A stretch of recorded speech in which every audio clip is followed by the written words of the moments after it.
What's up, fam? This is the day the Lord has made, and we're here to rejoice and be glad in it. I want to thank you for tuning in to the Hope TV on today. It's my prayer that you're having a beautiful day, that you're walking in the favor of God, that you're walking in faith and not fear, that you're exercising wisdom, and that you're living life to the best of your ability. We know we're in some perilous times, but we also know that our God is great, and He came that we might have life. Sent Christ that we can have life and have it more abundantly. And I pray that you're living the abundant life on today. I want to thank you for tuning in to the Hope TV on today. Some of you, this may be your first time. Others, you've been with us for a while. We've been doing media for a very long time, but we seriously ramped up our efforts for the pandemic. On March 19th, we had our first broadcast entitled Pastoring in a Pandemic. And from March 19th to right now, we now have 18 flagship shows. And in a little over 30 days, our programs have been viewed by over 5 million people via all of our cumulative platforms. And we're grateful. Your support means the world to us, and I appreciate you. And as you're watching now, if you've been blessed, or this is your first time, won't you consider following us at the Hope TV on all things social media, whether it be YouTube, whether it be Facebook, Instagram, Twitter, Periscope. You can follow us at the Hope TV. You also can follow our church, House of Hope Atlanta, on YouTube, and House of Hope Atlanta on Facebook, House of Hope ATL on Instagram and Twitter. And if you're watching, why don't you consider subscribing or liking the pages and sending them to a friend who you know can be empowered and impacted by it. It's very, very important for us that we minister to you from a spiritual, emotional / mental and physical perspective. All of our programming here is undergirded with an emphasis on faith, family, finances, fitness, our faculties, and interjecting some fellowship and some fun along the way. So if you've been blessed, drop us a line. Let us know where you're watching from, the city, state, and country, as we take your viewership and your support very, very seriously. So thank you so very much for your support. Today you're watching a broadcast that I love, a segment I love. This is called Man Cave. We actually started something called Man Cave 5, 6, 7 years ago at our church, if not longer, where our men would gather once a month, Saturday mornings at 7 a.m. and literally 300-400 brothers would show up once a month at 7 o'clock on a Saturday morning just for us to exchange and have dialogue. It was a place of real, relevant, and authentic conversations, and how many tremendous relationships have been forward since that time. And so I just want to thank the brothers who supported Man Cave. And so what we've done, we've taken our Man Cave concept and just brought it to media to allow you to be a part of our Man Cave conversations. And so if you know a brother, a friend, a grandfather, a nephew, a cousin, anybody who you know can be positively impacted, the Bible says it's good and pleasant for brethren to dwell together in unity. And there's some sisters who are watching, just trying to figure out how men think or how to better minister to your significant other, who may be a man or a relative or friend. Then we invite you to take part of this as well. So it's not exclusive to men. We don't exclude the women, but it's a male-centered conversation. And of course, we also have a conversation for our ladies as well. That broadcast aired earlier. It's called Pink Table Talk. So the ladies had their time, and now the fellas are going to have their time. Today, our episode is unique because I've invited some very key people on our team who've been all invaluable in helping us to navigate through this pandemic. One is a blessing to us, to our ministry. He works behind the scenes, but in this particular pandemic, he's been working diligently to help us prepare food. He and his wife have prepared literally hundreds of meals for us to provide food to our first responders. And so that outreach piece, and also involved in the media piece. He's just a tremendous brother, a tremendous friend. So glad to have him. He represents the sweet couple here, John Stevens. What's up, John? How you doing, brother? What's going on, Chief? What's going on, family? Glad to have you here. Good to see you, man. And second, we have our Yes, youth sir. pastor, our new youth pastor. He hails to us. He, of course, from Atlanta, grew up in Columbus, and he's doing a Herculean of a job helping us with our No Cap Youth Chat. It's got a lot of major things happening with our kids ministry, doing stuff for our young adults, getting ready to host our first online 2K tournament. I mean, this guy's been busy working while maintaining his family. his beautiful wife, and his children. And we're glad to have him here with us today, Pastor DeMarcus Smith. What's going on, Pastor D? What's good on, Pastor Jeff? All is well so far, so good. I'm excited to be on with you, gentlemen. Good to see you, man. Glad you're here. And last but not least, our outreach pastor, who has just been working tirelessly through this moment. It's been very tough on him. He buried his mother just a few weeks before coronavirus hit, but even through his grief and bereavement and pain, he's still been serving. Has served food to literally thousands of senior citizens, groceries we've been providing for them free of charge, and also helping to coordinate the outreach ministry in terms of our first responders, getting food to those doctors and nurses and administrators who work at the hospitals. He's our outreach pastor, congregational care department. I'm so happy to have him, Pastor Jeff Fauntleroy. What's going on, Jeffrey? How you doing, sir? Pastor Jeff? Pastor, good to be here today.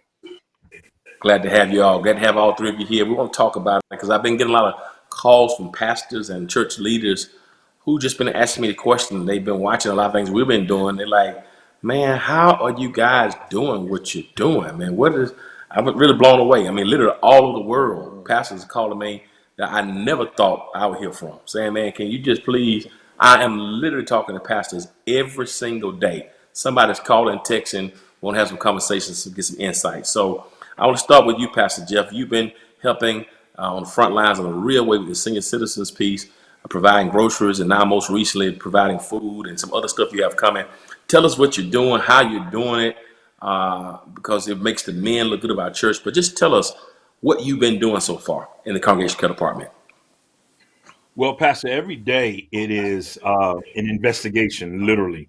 It starts off with monitoring what the scientists are saying, what the politicians are saying, and then we look at the numbers to see what has happened based on decisions that were made a couple days ago. It's almost like what happens in coal mining when they send the canaries into the coal mines. When the canaries come out, you know it's safe to go in. When they don't come out, it's not safe. So based on that, that's how we have been operating as far as going back out, serving the public. We have been gradually venturing out. We served the first responders, but we did it in a very safe way. As far as going back out. We have another feeding coming up on next Thursday, and that will be a strategic action. We'll have people coming in at various times to make sure that we never have more than 5 or 6 people in one space at one time. So we're still monitoring how we operate, making sure that we're putting our volunteers in a safe space and the people that we serve in a safe space. We are meeting needs and solving problems. As I stated earlier, one of the problems that we're trying to solve is how do we meet the needs safely?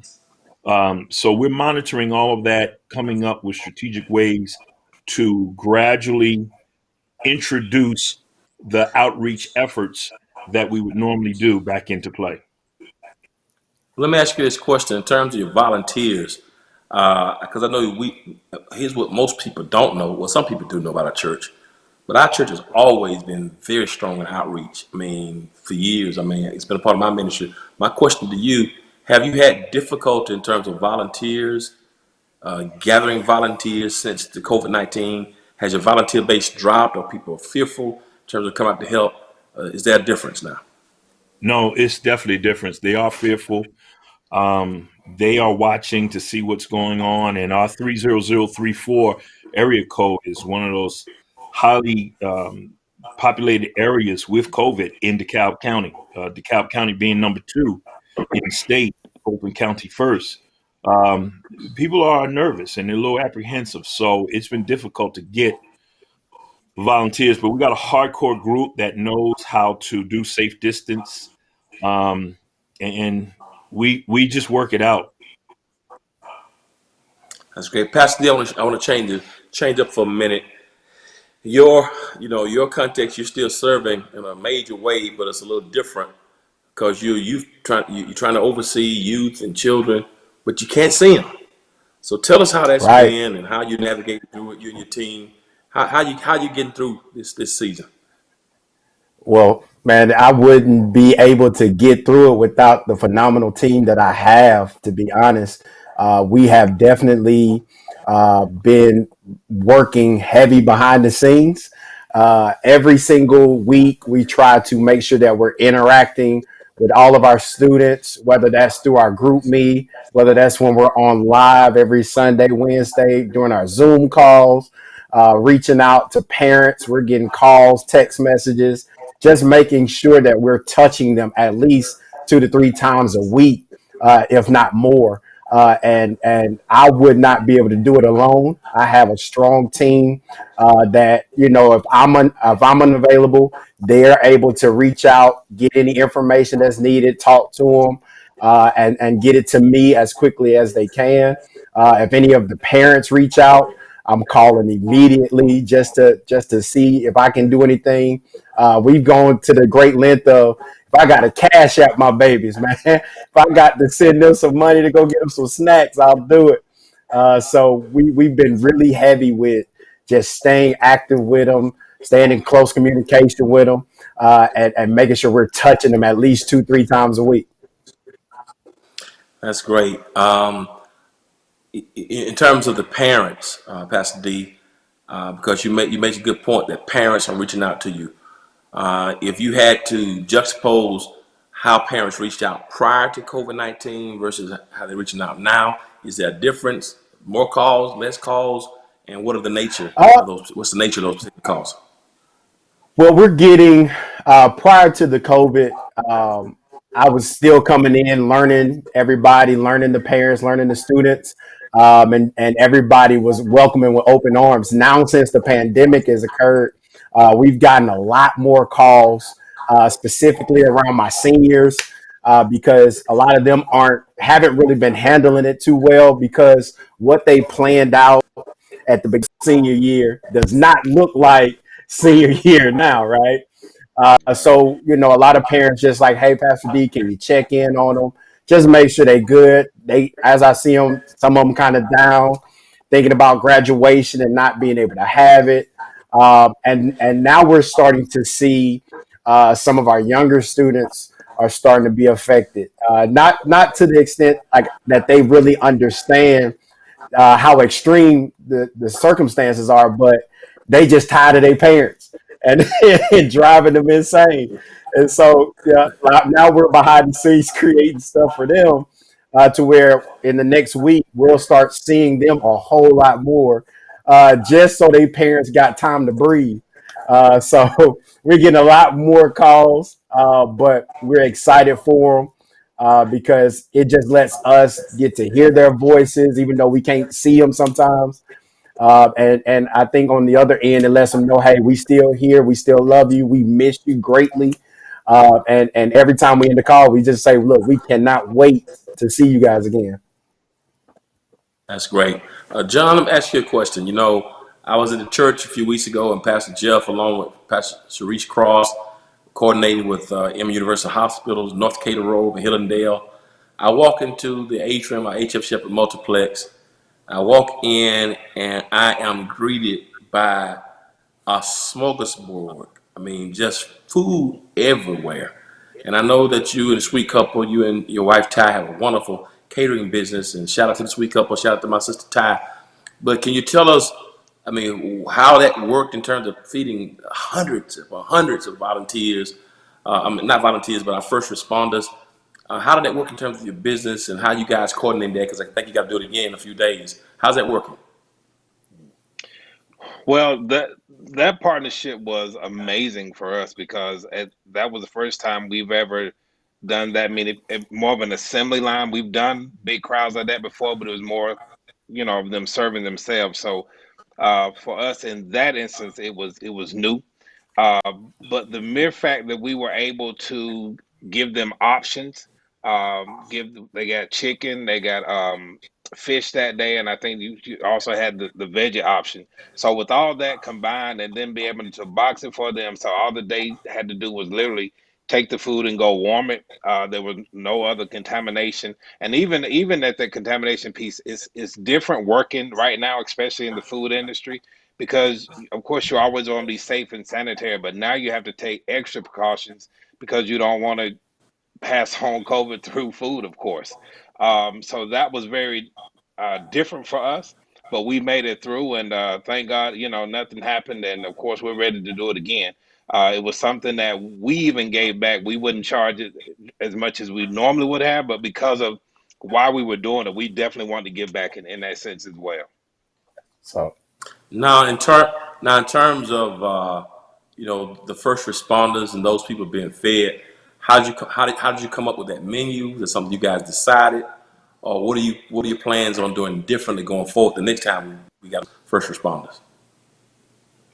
Right. Well, the main thing is, of course, most people like chicken. Of course, when you're feeding that many people, you always want to have two different entree options, and then you want to have, of course, a veggie option because some people don't eat meat at all.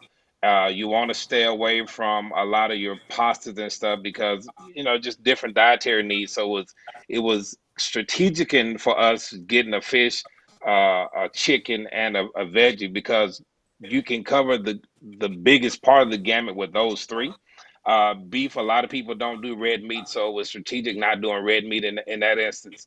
And so once you do those three things, you can pretty much everybody can get something out of that, even if that's not necessarily what you desire at that point. And take it a little further, it was a free meal, so and it wasn't a hospital food. So a lot of people, we even got comments back saying, "Man, that food was delicious," and we hope y'all keep doing this. That's awesome. yes, sir. Pastor Jeff, let me ask you this: in terms of COVID-19 outreach ministry, has this changed you?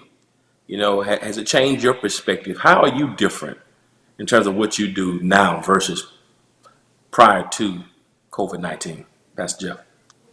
Well, Reverend, everything that we do now is strategic. Nothing is just, hey, let's do this because, it looks good or, we want to do something nice. Everything now is strategic. Again, we are, it's like a war room and a boardroom after seeing the news and after studying the science. I talked to our coordinators and our leaders in that department, and we talk things out. The what ifs, if we could do this, if we can do that. We're trying to make connections. We even put out to our church leaders some other areas that are serving that can do it in a more strategic way than we can. So everything now is strategy, strategy, strategy. How do we get the biggest bang for our buck? How do we serve our community? How do we serve our congregation, but do it in a safe way so that no problems come up in our serving? So, and it's even impacted the way that we do our congregational care. We've got a funeral tomorrow, and I've been dealing with this family, and we've had to eliminate some of the things that we would normally do at a funeral because we have a limited amount of time, limited amount of people that we can have at the funeral, at the gravesite. So we had to eliminate some things that we would normally have, songs, poems, all that kind of stuff. You want to honor your family members, but unfortunately, we have to be careful in these times because one of the biggest outbreaks that is reported at the beginning of this COVID-19 happened at a funeral up in Athens, Georgia. Wow. Absolutely. Pastor D, let me ask you this question. Doing youth ministry, going to schools, bringing that fire and excitement, has it changed you? Has it changed your approach? Are you different now as a youth pastor prior to this whole thing? Look, the walls closing in on me. I'm about to lose my mind. I am a extrovert, so not being able to be around people is driving me insane. And so I got all this stuff bottled up, and the only way I can take it out is like on our shows. So that's why people get all that high energy because I ain't got nowhere else to put it. So like right now, look, I ain't had no haircut, Pastor. Look at me. I got a whole fro going on, but I'm good. It ain't receding. You know, I ain't losing it, so we good.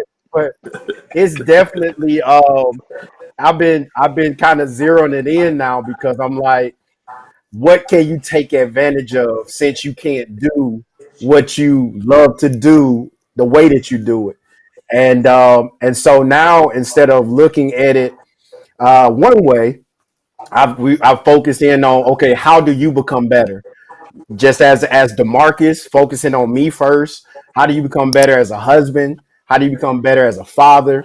And it was one day I was on with Pastor Jeff. Me and him were just on a call, and I was outside teaching my son how to ride a bike, and it literally brought me to tears because I grew up without my father, and I was chopping it up with Pastor Jeff because I view him as one of those great leads. I respect him because he, since day one, just like you, Pastor, he'll call me, "Hey, bro, you need anything? You everything good?" And so, to like being able to now work on me as an individual in the different areas that I can has been amazing. But yet these walls won't stop closing in, and so just trying to take advantage of the things that I can take advantage of. That way, when we come out of this, instead of me coming out the same way I went in or coming out below the bar when I went in, I want to come out higher. So I was telling the students the other day, I done got that big Hebrew Greek book because I'm trying to study Hebrew and Greek. And I done opened it and closed it 72 times. So, but it's just trying to push to become better. And I told them by any means, even as a pastor, as a servant, a Christian, which is what we're pushing heavy with the students right now. Once we get out of this, we are going to be completely different and better than we ever were. But right, we got to come in the process. So far so good. I ain't putting no holes in the walls, and I ain't ran away yet. So we good.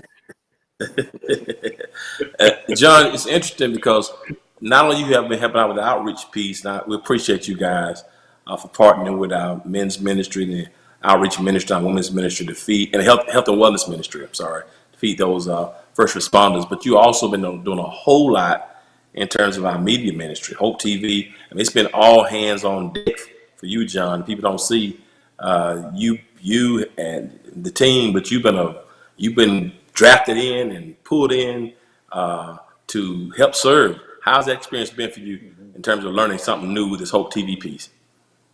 Oh man, let me tell you something. It's been different. But at the same time, that's just who I am. I jump in anywhere and take the reins. But Yeah. what's interesting really is that it kind of went back to a previous job that I used to do. I used to work for a company called Streaming Faith. And they did a lot of the things that I'm having to do now for our ministry. So it kind of prepped me for that. Of course, I never knew at the time that we'd be dealing with something like this, but it taught me how to do the technical things on the background, in the background, and how to do, make the live broadcasts, and even doing websites and stuff. Now I've changed and started doing some websites and all that kind of stuff. So it makes me feel better because number one, I'm able to do something at home that that some people you could go out and do it, but I'm able to do it at home, so it makes it a whole lot easier. Being at home and going in my own little office and away from everybody. And I have a living room set up in my garage, and I tell them don't even come down there right now unless you're trying to get something, and go back out immediately because I got work to do. I got ministry to do. And on that same note, guys have been calling me because a lot of people know that some of the things that I do for you, they've been calling me asking the intricate parts of how are y'all, the questions they're probably asking you too is, how y'all doing this every day? What programs are y'all using? How are you doing what the back end of it? And I've been able to share with them that, but I told them, y'all just wait till we have this next NYM, sign up for this next NYM, and then we'll give you all Yes, that in sir. at one time. Yes, sir. It's amazing when I talk to all three of you, and it's kind of scary. I know it's God. It's as if, like you just said, John, you did work with Streaming Faith, which was about broadcasting ministers. I never saw that connection. the things that Marcus has been doing, Pastor D's been doing, going to the schools, and his usage of social media. All the while, and now it's had to ramp up significantly, but he's been already, versatile and gifted and knowledgeable. He's helping me with my social media. You, Pastor Jeff, we've been doing senior citizens food giveaways and the volunteerism and getting the outreach center together. You've been organizing that forever. And it seems that all these things have come to bear at the same moment. So while this is a difficult moment, we're not totally lost without having any idea. I mean, we've never seen it before, but some churches, I know some pastors don't have a camera. They have a Facebook page. So while we're figuring it out, we do have some things that can help us figure it out. And I think that's just so important. But what I want to close out by asking a couple of questions, because here's the thing that's very important to me, and I've been talking to pastors about it. We know how we've done church in the past. Yep. We know the adjustments that we're having to make right now, but we're having a few conversations about what this is going to look like on the back end. I was talking to John Adolph yesterday at Beaumont, Texas. He called me and said, "Man, I appreciate everything you're doing, but I just got some questions for you." He said, "What's the strategy?" He said, "How are we going to have worship, in light of social distancing? What does baptism look like? Baby dedications, passing the offering tray, passing communion. What are we going to do in light of all this as we go forward?" And so with that being said, I kind of want to ask you some questions. Have you had much time to think about what happens once this is all over and how the new norm will affect what you're doing? And maybe you haven't thought about it, but I just want to ask you out that question. And if so, what have you thought about it? Pastor Jeff? Well, you hear me talk about strategic planning often. My last 10 years in law enforcement, I spent as a liaison with the United States Secret Service. So we always had large gatherings that dealt with large people, presidents, vice presidents, heads of states, all that kind of stuff. So we always had to plan out strategically for the safety of those and the people who were coming in. We had to make sure it was a sterile environment. So I'm back in that mode now. As we get back to church, we have to make sure that we have a sterile environment for those who are coming back in our congregation. So I'm thinking about how is this taking place. We're going to have still safe distance seating. I don't know what that's going to look like, but I'm looking at it so that I can offer some details to that to help the organization. We've got to look at baptism. We've got to look at communion. All of those things need to be strategized now. We just can't look at it as normal church. Normal church is really one of the reasons that we are in the space that we're in now. So you can't go back to normal. Normal is no more. There's a new normal. And we have to think strategically. We've got to put our heads together and think about the safety of our congregation, of our staff, and how to keep people alive. Pastor D, what about you? Have you given any thought? I mean, I know you want to get out the house, get out those walls from closing in on you, but do you think this is going to radically shift how you do? Is it going to change? Is it going to change what you do in terms of youth ministry? Most definitely. I think all ministries as a whole, youth ministry, whatever ministry you are part of, I think what we're doing now from a virtual standpoint has to continue. So what we've been doing behind the scenes is we've been getting our camera crew together. We've got students who are fire with the camera. I've got students that are way better with social media than I am. And they're more up to date with all the different platforms. So what we've been doing is getting our team together, because one thing about me, when it comes to youth ministry, I come in the gate and say, this ain't my ministry. This is all about you. And so what is your vision for it? And we take all their visions and we create. And I've got some super dope students and talented. And so we've been taking advantage of their talents and saying, okay, so if we get back on Sundays, we got this camera set up. We got the 4K camera set up. We got the phone stuff set up for social media, because if you're unable to come physically, you still gonna get everything that we're able to offer. And even in terms of planning our trips now, we've made all of our adjustments for our trip. My team has been working heavy behind. Okay, we had to move our maxed out conference. So now, and I don't want to give it away, but we done moved into another time. And but what we're doing is we are adapting, which everybody's gonna have to. But this whole virtual perspective, it has to keep going, and we just keep taking it up a notch. So we're training behind the scenes. We're getting our students prepared to put that work in. We even going to great lengths now to say, hey, some of y'all finna start teaching. So when I say we training, uh, and getting them prepared to now be and walk this Christian walk out. Because look, y'all said y'all want to be Christians and you believe. Now you finna actually have to take those steps and do it. And a lot of our students, one of the big things is they haven't had Pastor D or the people of the church as the crutch anymore. And now they actually having to take them steps. And I'm loving how they're calling and like, Pastor D, this is hard. I'm like, yeah, but you got it. Everybody is walking like you walking. Some of us had to go learn how to crawl again. But now we're able to do it on our own and now add all of these, take advantage of just the internet, the virtual world. And now we're not in one location. Now we get to go all across the world. And the beautiful part is we done had so many testimonials and comments. We had people watching No Cap from California and sending us messages, and it's been absolutely amazing. So you gotta keep the momentum rolling, taking advantage of it, and look, it doesn't end. It won't end. So you just add this new platform on, and we keep rocking. Have you heard from any other youth pastors in terms of what you're doing? Yes, we had a couple of youth pastors reaching out to us about how we're creating and how we are doing what we're doing. And my main thing is just look, Pastor Smith got me on go. He told me to do me, and that's all I'm doing. So my biggest thing to them is getting out their own way. Don't overthink it. Use what you got in your hands, and what you got in your hands are your students. This is their world. So you got to let them do them.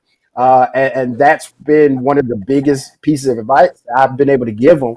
And so now what we're seeing is like we did our spirit week with our students last week, and then you start to see a lot of the ministries do theirs. And so I love being in the forefront as far as the league goes. But it's awesome to see the reflection of it. It's awesome to see how these other ministries are stepping up and they're taking advantage of it too, because that's what's most important. We never gonna stop training up our students and preparing them, and so we've been loving it. We've been loving all the calls, been loving assisting them, and we just keep it rocking.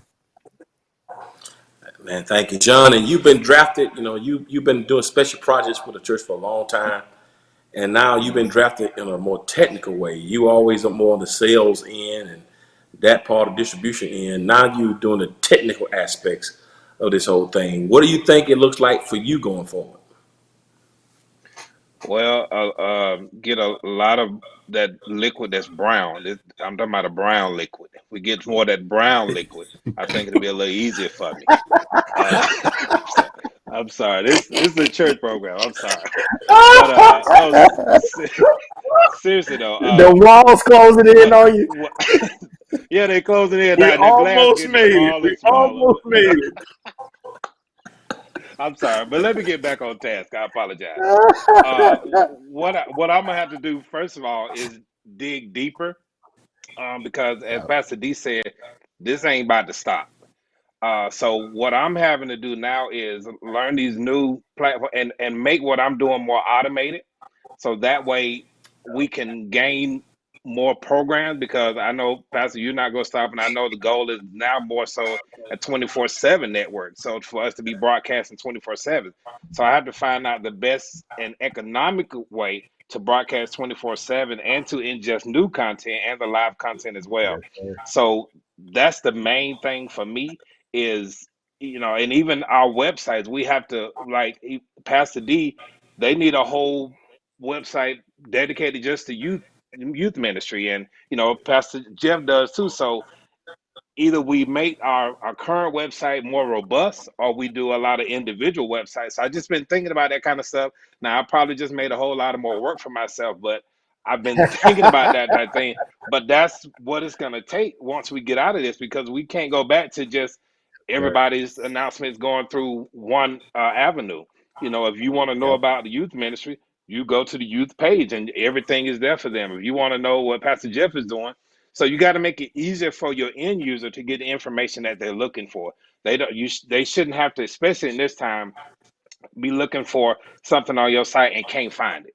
You've got to make it Yes, real sir. easy, because there's so many people out there giving content, making content. Everybody got a word to say from the Lord. Well, we're going to make it real easy when the Lord says something to them from our church, real easy for them to get what they need from us.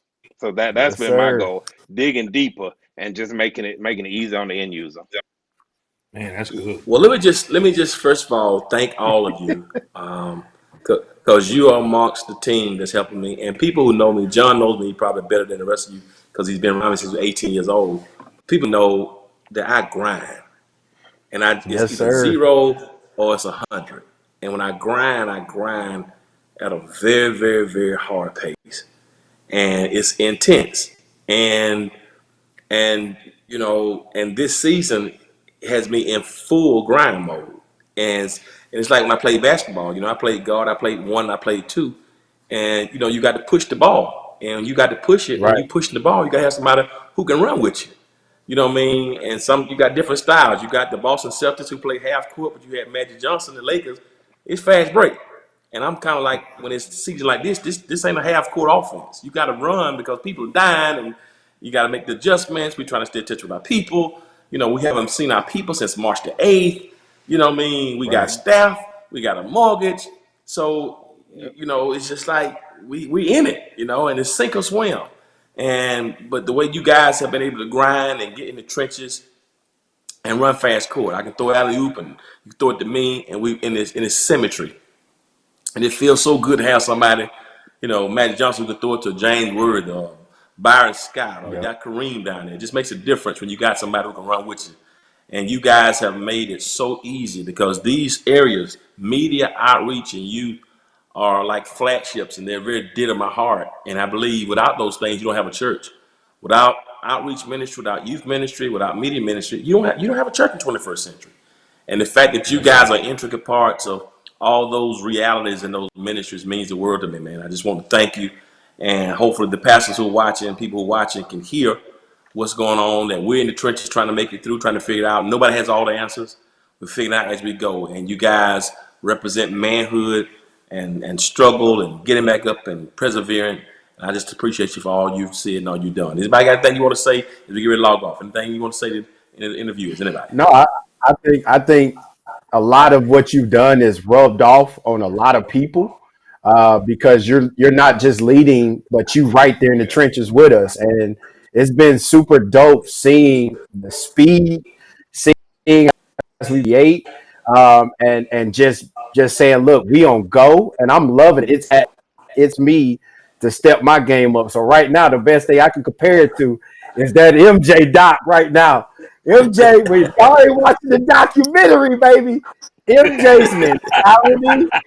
I know it don't rub off on y'all. His mentality, his own goal, and the way he influenced everybody around him, it feels like that. Even when old Dennis Rodman, he like everybody, like he had to get everybody straight, but they bought in. And because they bought in, that thing is moving. Right now, I'm seeing championships. So that's what we on. So I Wow, Yeah. appreciate that's you. I awesome. appreciate Yeah. I That's awesome, appreciate you man. being open, man, to suggestions. You throw stuff out there, man, and I'm able to, get back to you and say, well, that sounds good, but let's try it this way. Or, hey, I got it. And you give me the room to put it together and do it. So, every day we're in the war room, man, checking out what's going you. on, strategizing, seeing how we could do this. And it's not a thing of if we're going to get it done, it's going to get done. But it's just a Absolutely. matter of Yes, sir. how we're going to do it Yes, where sir. everybody still lives. Yes, sir. Right. Absolutely. Yeah. And for me, right quick, and I'm gonna try to be as serious as I can when I say this. it's okay to fail, because even Yeah. in some of the stuff we've been doing, we've tried and it didn't work, and then we had to go back and adjust. Yeah. You know, even with me right now, I should have one of those little lights Pastor D got that's right here, the circle in your face. You know, it's that type thing that we have to do now that make our viewing easier and more palatable to the people. So Yes. once you get your lighting right, once you get your cameras right, once you get all that right, and you get that little brown, you know, that little brown liquid, I think we'd be good to go. I think God favors all of that. I really do. Close it in. Close it Praise the in. Lord. Praise the Lord. But he won't put more As on you y'all can, now than you're able to bear. as, as you can tell, family who's watching, you know, you always need somebody that you can pray for who's in need of sanctification. And of course, out of these three, we know which one that needs extra prayer and extra oil. So in your prayer It's me, time, oh Lord. It's would you me, oh please call Lord. his name? Uh, Now unto him.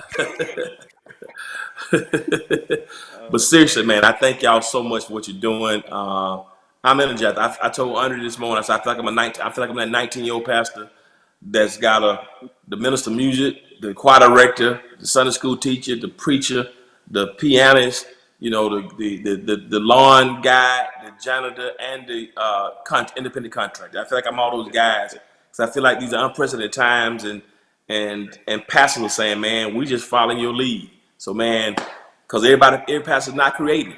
Every pastor doesn't have staff. So a lot of pastors saying, man, you do it. We pick what we can pick. So I feel like, you know, God has raised us to not just be a blessing to our media community, but also leave some crumbs for somebody else because somebody left some crumbs for us. And what we're doing is blessing other pastors because they got some templates they can just take back to their churches, as you said earlier. Right. And so I feel like what we're doing is not just for us, but it's for the kingdom because it's bigger than one church. And I want to thank y'all for being a part of a kingdom venture, not just the House of Hope. You know, Great Travelers Rest, we've been around for 144 years this year. May 1876 is when our church got started. So we're 104 years old.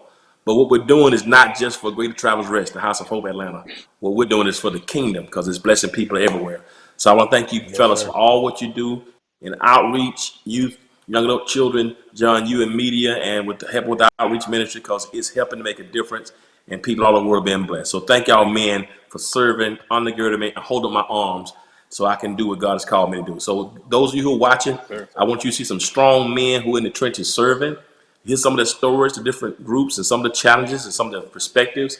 And I hope you've been blessed by it. Your pastor, share it with your outreach pastor, share it with your youth ministry, share it with your media team so they can get some insight and get some inspiration. Because we can make it through this, but it's going to be a new normal. We got to recreate, rethink, we got to reimagine ministry, and we're all reimagining it together. So you've been watching Man Cave with some very strong men who are in the trenches trying to make this thing do what it do so we can give God the glory and edify the people of God. So thank you for tuning in to the Hope TV Man Cave. We got to log off and close this broadcast now. But as always, remember this. If you will be good to God, then God will be good to you. You've been watching Man Cave. Until next time, peace. Thank you, fellas.